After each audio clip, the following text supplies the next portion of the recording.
శ్రీమాత్రే నమః. అమ్మతో ప్రయాణానికి స్వాగతం. అందరికీ కూడా అమ్మవారి ఆశీస్సులు ఉండాలని మనస్ఫూర్తిగా ఆ తల్లిని వేడుకుంటూ, ఈరోజు శ్రావణ మాసపు శనివారం, పైగా శని త్రయోదశి. విశేషమైనటువంటి ఈ రోజున పరమ పవిత్రమైనటువంటి ఈ కథను భక్తి శ్రద్ధలతో వినండి. ఒకనాడు శనేశ్వరునికి మానవులెవ్వరూ కూడా తనను భక్తితో సేవించడం లేదని, కేవలం భయంతో మాత్రమే స్వామిని పూజిస్తున్నారని విచారం కలుగుతుంది. అప్పుడు వెంకటేశ్వర స్వామి కొరకు తపస్సు చేస్తాడు. అలా తపస్సు చేయగా స్వామివారు సాక్షాత్కరిస్తారు. స్వామి, అసలు నా పేరు వింటేనే ఈ ప్రజలందరూ కూడా భయపడిపోతున్నారు. ఆ భయాన్ని వారి నుండి తీసివేయడానికి ఇక నుండి నాకు ప్రీతి అయినటువంటి ఈ శనివారం నాడు నన్ను ధ్యానించి ఆరాధించి ఆ తరువాత తమరిని పూజించిన వారికి సర్వదేవతలను పూజించినటువంటి ఫలితం ఆ ఒక్క రోజులోనే రావాలని చెప్పి శనేశ్వరుడు కోరుకుంటాడు. అందుకు స్వామివారు చిరునవ్వు నవ్వి, నీ కోరిక సమంజసంగానే ఉంది. అసలు నీకు నాకు ఏం భేదం ఉంది చెప్పు. 6 వారాలు దాటాక 7వ వారం అంటే నువ్వు ఇష్టపడతావు. నేను 6 కొండలు దాటిన తరువాత 7వ కొండ మీద ఉంటాను. నువ్వు నీలవర్ణుడివి, నేను కూడా ఆవర్ణుడనే. నువ్వు సప్తమ గ్రహానివి, నేను సప్తగిరీషుడను. సామాన్య మానవులకు ఈ విశేష విషయాలు తెలియక నువ్వంటే భయపడిపోతున్నారు. నిన్ను నన్ను వేరుగా చూస్తున్నారు. నువ్వు కోరిన వరాన్ని తప్పక అనుగ్రహిస్తున్నానంటూ స్వామివారు ఏ భక్తులైతే 7 శనివారాల పాటు నిన్ను ముందుగా పూజించి ఆ తరువాత నన్ను పూజిస్తూ సప్త శనివార మహావ్రతంగా ఎవరైతే ఆచరిస్తారో వారు సమస్త శనిదోషాల నుండి విముక్తులై సౌఖ్యాన్ని పొందుతారు. ఆయురారోగ్య ఐశ్వర్యాది సకల శ్రేయస్సులను పొందుతారు. ఇందులో సంశయమేమీ లేదంటూ స్వామివారు వరమిస్తారు. ఇప్పుడు ఈ కథంతా కూడా సూత మహర్షుల వారు శౌనకాది మహామునులందరికీ కూడా తెలియజేస్తూ, మునులారా, చెప్పిందంతా విన్నారు కదా, ఆనందించారు కదా. ఈ సప్త శనివార వ్రతాన్ని ఆచరించి స్వామివారి అనుగ్రహాన్ని పొందిన వారు కూడా ఉన్నారు. వారి గురించి, వారి కథ గురించి ఇప్పుడు మీకు వినిపిస్తాను, శ్రద్ధగా ఆలకించండి అంటూ సూతుడు ఈ విధంగా చెప్పడం ప్రారంభించాడు. పూర్వకాలంలో కాంచీపురం అనే గ్రామంలో దేవదత్తుడు అనేటటువంటి ఒక బ్రాహ్మణుడు ఉండేవాడు. అతను వేదాంగ పారంగతుడు. అతని భార్య పేరు మాలిని. వారిద్దరూ కూడా అతిథులను అభాగ్యులను ఆదరిస్తూ గృహస్థ ధర్మాన్ని చక్కగా పాటిస్తూ ఉండేవారు. వారికి వెంకటేశ్వర స్వామి వారు ఇలవేలుపు. ఒకనాడు వారింటికి కాశీయాత్ర చేసుకొని ఒక బ్రాహ్మణోత్తముడు వారింటికి వస్తాడు. ఆ దేవదత్త దంపతులు ఆయన్ను సాక్షాత్తు వెంకటేశ్వర స్వామివారిగా భావించి అతిథి మర్యాదలు చేస్తారు.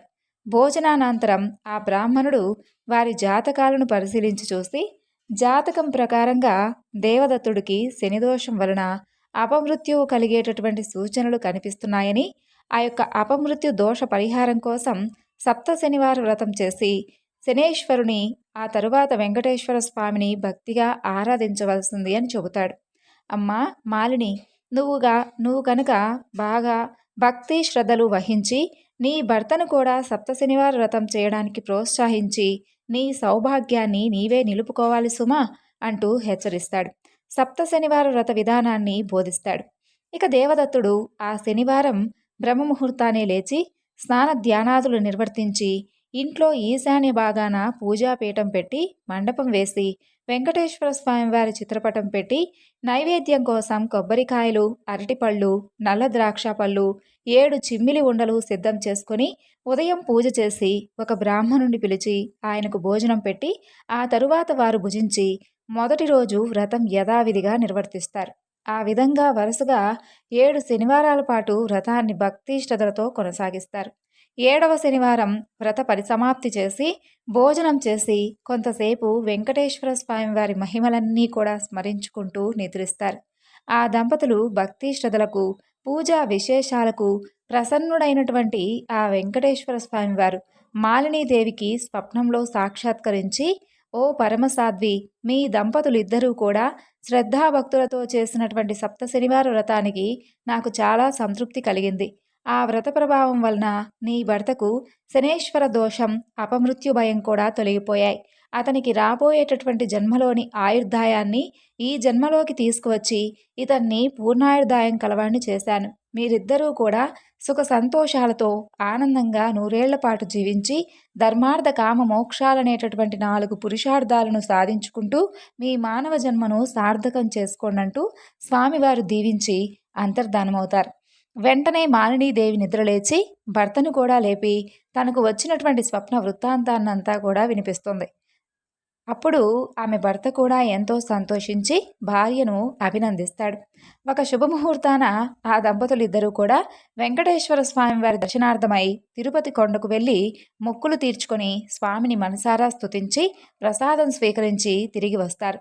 ఇంటికి వచ్చిన తర్వాత బ్రాహ్మణులను కొంతమంది పిలిచి అన్న సంతర్పణ చేసి బ్రాహ్మణాశీర్వాదాలన్నీ కూడా పొందుతారు. జీవితాంతం వరకు యథాశక్తిగా వెంకటేశ్వర స్వామివారి సేవ చేసుకుంటూ చివరికి స్వామివారి సాన్నిధ్యాన్ని పొందారు. కలో శ్రీ వెంకటనాయక అంటూ పెద్దల సూక్తి. కలియుగంలో వెంకటేశ్వర స్వామివారిని మించినటువంటి ఆరాధ్య దైవం లేరు.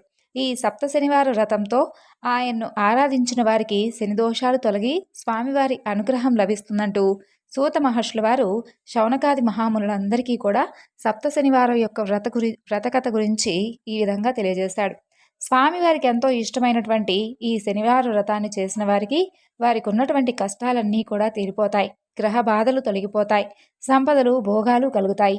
వారికి వారి కుటుంబానికి సర్వశుభాలు కలుగుతాయి. శనివార వ్రతాన్ని ఆచరించిన వారికి అసాధ్యమే లేదు. ఈ కలియుగమున శనివార వ్రతం మానవులకు కల్పవృక్షం వంటిది. శనివార వ్రతాన్ని చేసి స్వామివారిని అర్చించి స్తుతించి ఈ కథను ఎవరైతే చదువుకుంటారో, ఎవరైతే వింటారో, ఎవరైతే వినిపిస్తారో వారు ధన్యులు. కాబట్టి మనందరం కూడా యథాశక్తిగా మనకు ఉన్నంతలో శనివార వ్రతాన్ని ఆచరించి స్వామివారి కథ గురించి తెలుసుకొని స్వామి అనుగ్రహాన్ని పొందుదాం. ఇప్పుడు వెంకటేశ్వర స్వామివారి భక్తులలో చాలా ప్రియమైనటువంటి భక్తురాలైనటువంటి వెంగమామ గురించి తెలుసుకుందాం. కానాల కృష్ణమార్యుడు మంగమాంబ దంపతులకు 1731 సంవత్సరంలో చిత్తూరు జిల్లాలో ఉన్నటువంటి ఆంధ్రప్రదేశ్ రాష్ట్రంలో వాయిల్పాడు సమీపంలో ఉన్నటువంటి తరిగొండ అనే గ్రామంలో వెంగమాంబ 5 మగపిల్లల తర్వాత 6వ సంతానంగా వారికి జన్మిస్తుంది. ఈమెకు తల్లిదండ్రులు పెట్టినటువంటి పేరు వెంగమ్మ. కాలక్రమంలో అది వెంగమాంబగా మారింది. ఆమెకు బాల్యం నుండే వెంకటేశ్వర స్వామివారిపై ఎంతో భక్తి ఏర్పడింది.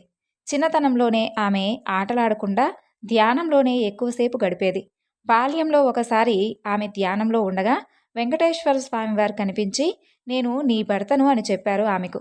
దాంతో స్వామివారు తన భర్త అని చెప్పి ఆమె భావిస్తుంది. ఆటల్లో గడపవలసినటువంటి బాల్యమంతా కూడా స్వామివారి సేవలోనే గడిపేది.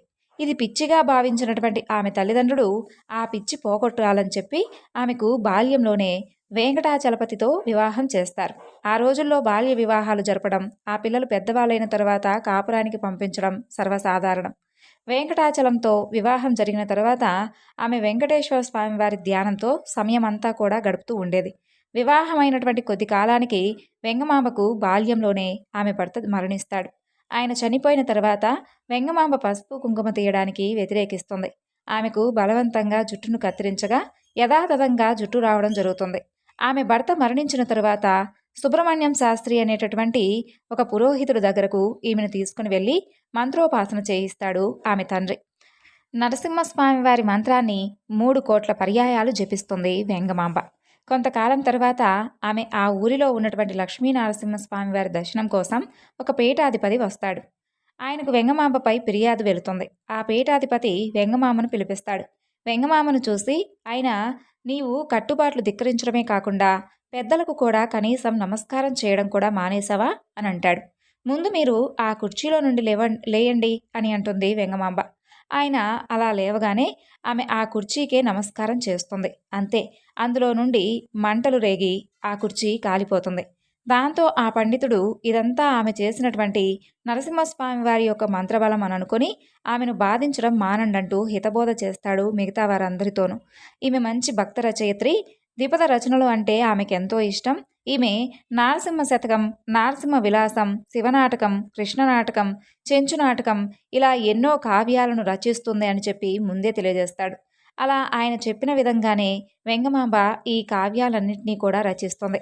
ఆమె అన్నమయ్యలాగా రాగాలు చెప్పడమే కాకుండా వాటికి ఏ తాళం వెయ్యాలో చెప్పడంలో సిద్ధహస్తురాలు. ఆయనలాగే తెలుగు పలుకుబడులను ఎక్కువగా ఉపయోగించేది. ఒకనాడు వెంగమాంబ లక్ష్మీ నరసింహస్వామి వారి గుడికి వెళ్ళి అక్కడ ధ్యానం చేస్తూ ఉన్నటువంటి వెంగమాంబకు పూజారి అడ్డు తగిలి ఆమె జుట్టును పట్టుకుని బయటకు లాక్కుని వస్తాడు. దాంతో ఆ ఊరు విడిచిపెట్టి తిరుమల దారి పడుతుంది వెంగమాంబ. ఈ విషయం ఎవ్వరికీ తెలియదు. అనేక కష్టాలు పడి కొండపైకి చేరుకుంటుంది. అక్కడ అరుగులపై కానీ ఎక్కడ వీలైతే అక్కడ ఉండేది.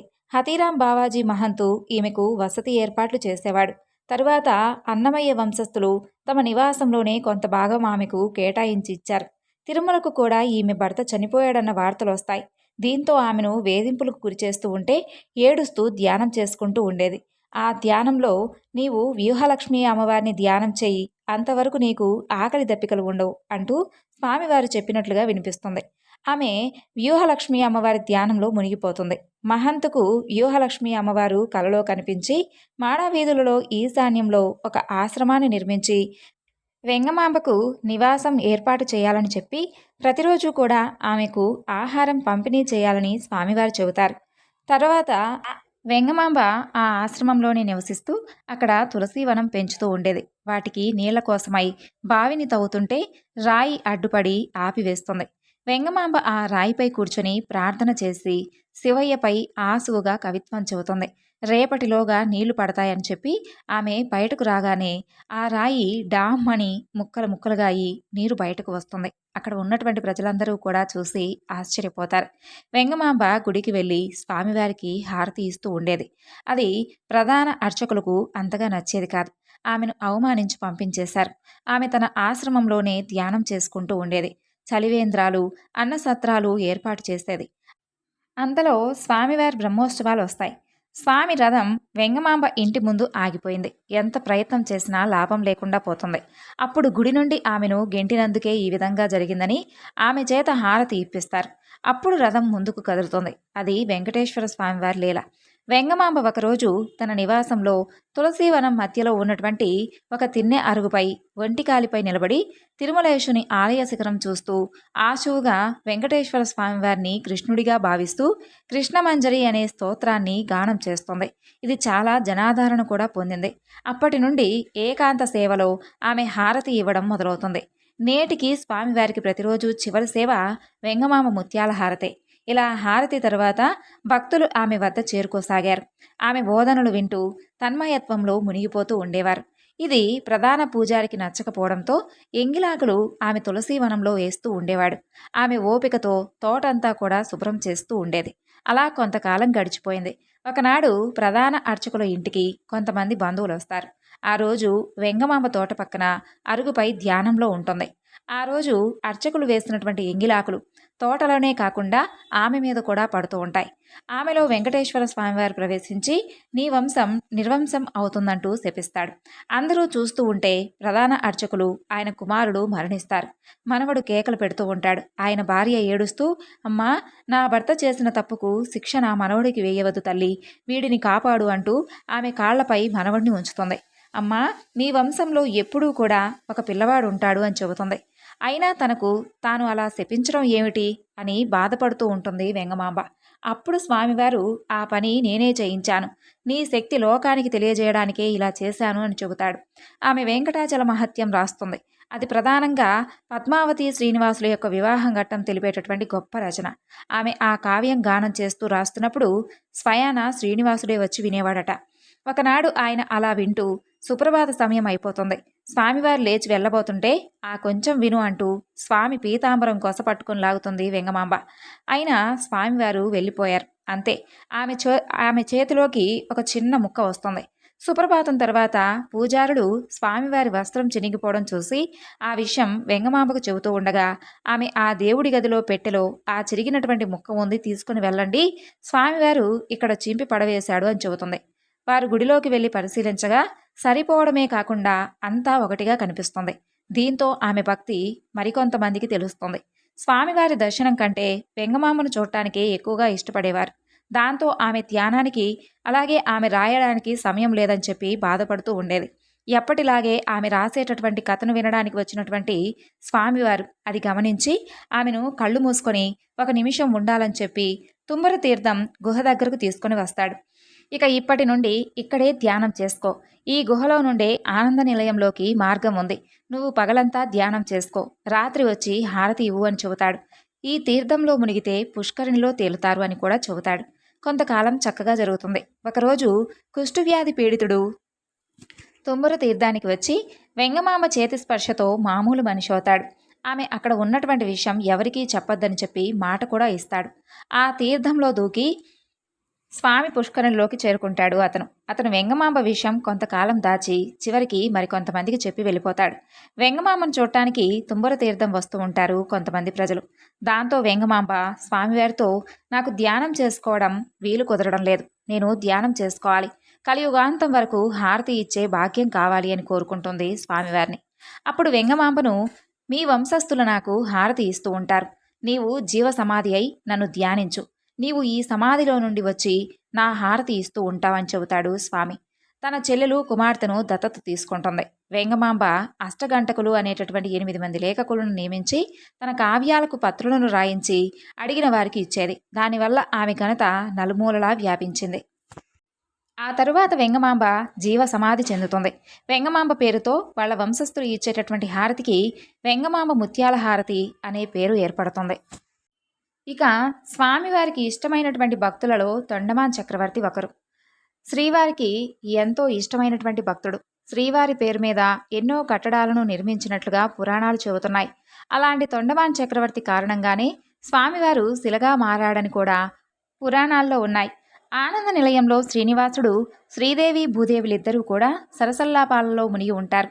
ఆ సమయంలో ఈ ప్రభు అయినటువంటి తొండమాన్ చక్రవర్తి రహస్య బిలమార్గం ద్వారా ఉద్వేగంతో వచ్చి స్వామివారి పాదాల మీద పడి అత్యంత ఆందోళనకు గురవుతూ, స్వామి వెంకటేశ భక్తవత్సల కాపాడు అంటూ వేడుకుంటాడు. తొండమాన్ శరణు కోరగానే శ్రీవారు, తొండమాన్ ముందు నా పాదాలను విడిచిపెట్టు. అసలేం జరిగిందో చెప్పు. నీకేం భయం లేదు. ఎందుకింత ఆందోళనగా ఉన్నావు?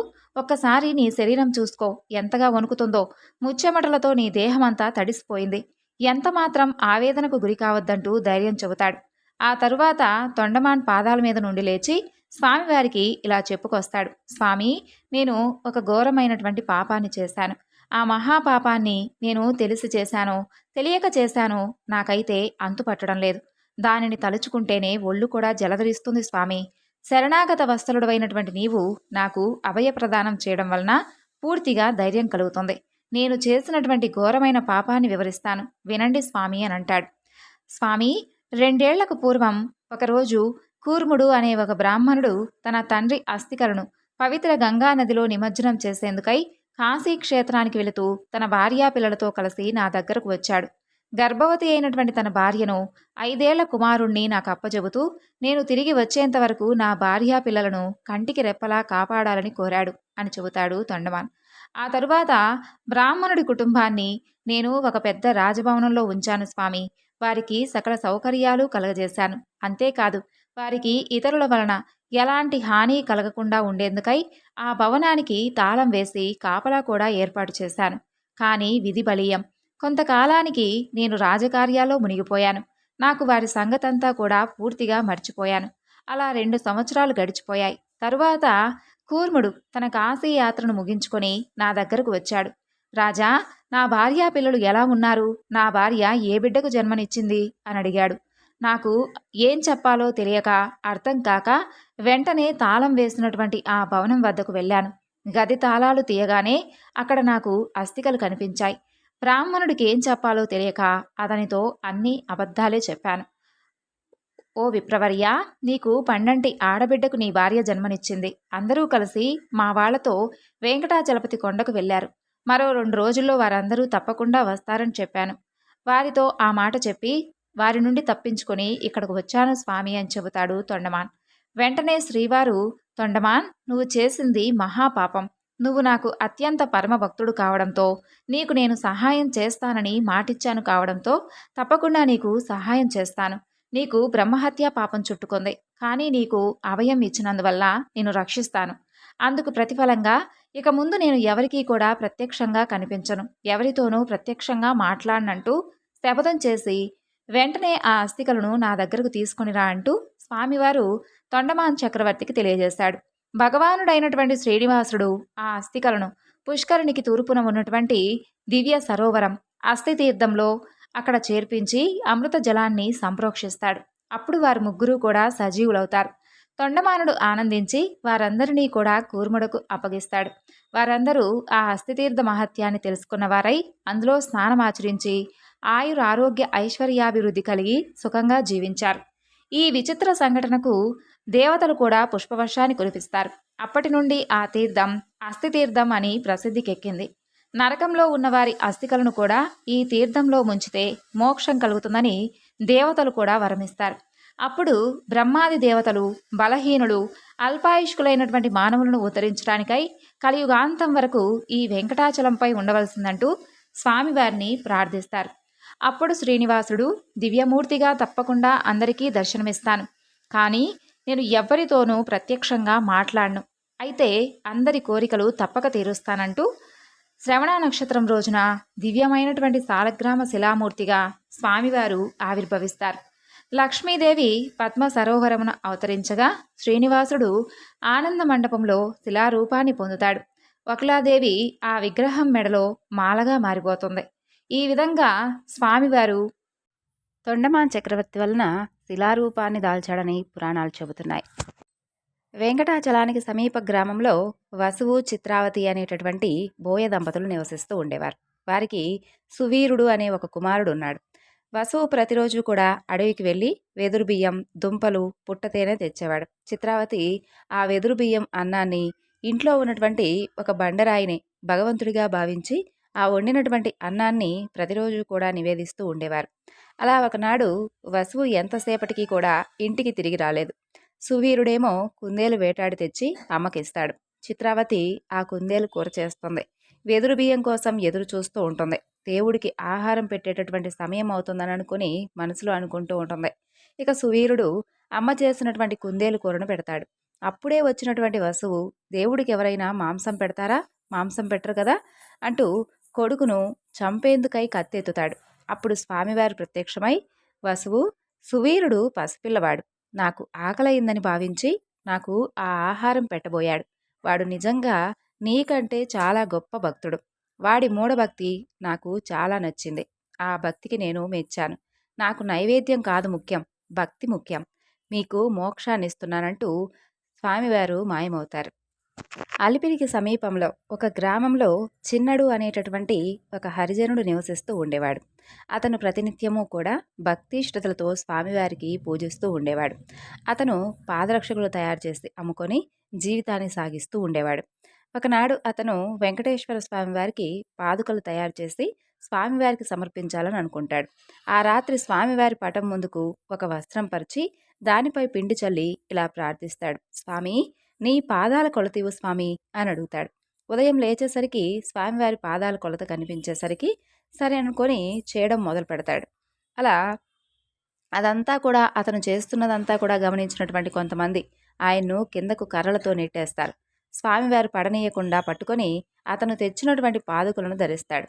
చిన్నడు, నేను ప్రతి రాత్రి కూడా కొండ దిగి ఈ అలిపిరికి వచ్చి ఈ పాదుకలను ధరించి మంగాపురానికి వెళతాను. మరలా వేకువనే ఇచ్చటకు వచ్చి పాదుకలు ఇక్కడే ఉంచి కొండపైకి వెళ్తాను. నీకు త్వరలోనే మోక్షం కలుగుతుంది అని స్వామివారు చెప్పి మాయమవుతాడు. అలా అనతి కాలంలోనే అలిపిరి నడక మార్గంలో దేవాలయం ఏర్పడుతుంది. అక్కడ స్వామివారి పాదుకలను ఎత్తిన పెట్టుకొని పూజలు జరిపించడం ఇప్పటికీ కూడా మనం చూస్తూ ఉన్నాం. కర్ణాటక రాష్ట్రంలోని మైసూరుకు చెందినటువంటి వీరన్న అనే అతను ఒక మంచి వ్యాపారి. అతను మంచి విష్ణు భక్తుడు. ఒకనాడు వీరన్నకు శ్రీమన్నారాయణుడు కలలో కనిపించి, వీరన్న, నాకు వజ్రాలు పొదిగినటువంటి కవచం తయారు చేయించి ఇస్తావా అని అడుగుతాడు. మరునాడే వీరన్న ఆ పని కోసం మొదలు పెడతాడు. మంచి స్వర్ణకారుని కలిసి, నేను నారాయణ స్వామి వారికి వజ్రాల కవచం చేయించాలనుకుంటున్నాను, నీవు దానిని బాగా తయారు చేయాలి, మంచి నాణ్యత ఉండాలి అంటూ కొంత సొమ్మిస్తాడు. అలా అనుకున్న విధంగా స్వర్ణ కవచం తయారు చేసి వీరన్నకి ఇస్తాడు. పాండవపురి తాలూకులో ఉన్నటువంటి మేల్కోటిలో వెలిసినటువంటి చెలువ నారాయణ స్వామి వారికి ఆ కవచాన్ని సమర్పిస్తాడు. కానీ ఆ విగ్రహానికి అది సరిపోదు. దాంతో ఆ అర్చకులు శ్రీరంగపట్టణం వెళ్ళి అక్కడ ఇవ్వండి అని చెబుతారు. అక్కడి నుండి శ్రీరంగపట్నంలో ఉన్నటువంటి రంగనాథుడు ఉత్సవ విగ్రహానికి ఈ కవచాన్ని సమర్పిస్తారు. అక్కడ కూడా సరిపోదు. ఇక వారు కంచిలో ఇవ్వండి అంటూ సలహా ఇస్తారు. కంచిలో ఉన్నటువంటి వరదరాజుల స్వామివారికి కవచం సరిపోదు. ఇక కూర్చొని వీరన్న బాధపడుతూ ఉంటాడు. వీరన్న బాధ చూసి ఒకతను చూడండి, ఈ కలియుగంలో నారాయణుడు వెలిసింది తిరుమల గిరులలో. అక్కడ ఉన్నటువంటి ప్రదేశాల్లో తిరిగి చాలామంది స్వామివారిని దర్శించుకుంటున్నారు. మీరెన్నో ప్రదేశాలు తిరిగి తిరిగి కష్టపడ్డారు కదా! చివరి ప్రయత్నంగా ఒక్కసారి తిరుమలకు వెళ్ళండి అని చెబుతాడు. ఇక వీరన్న అతను చెప్పిన విధంగానే తిరుమలకు చేరుకొని స్వామివారిని దర్శించుకుంటాడు. కవచాన్ని స్వామివారికి సమర్పిస్తాడు. ఆశ్చర్యంగా ఆ కవచం మలయప్ప స్వామివారికి సరిగ్గా సరిపోతుంది. అది చూసి అందరూ కూడా ఆశ్చర్యపోతాడు. కలియుగ దైవం శ్రీ వెంకటేశ్వర స్వామివారి యొక్క అనుగ్రహం మనపై కూడా ఎప్పుడూ నిండుగా ఉండాలని మనస్ఫూర్తిగా ఆ స్వామిని వేడుకుంటూ ఈరోజు ఈ వివరణను ఇంతటితో ముగిస్తున్నాను. మరొక చక్కని వివరణతో మరలా కలుసుకుందాం. అంతవరకు నమస్కారం. సర్వం శ్రీ లలితార్పణమస్తు. స్వస్తి.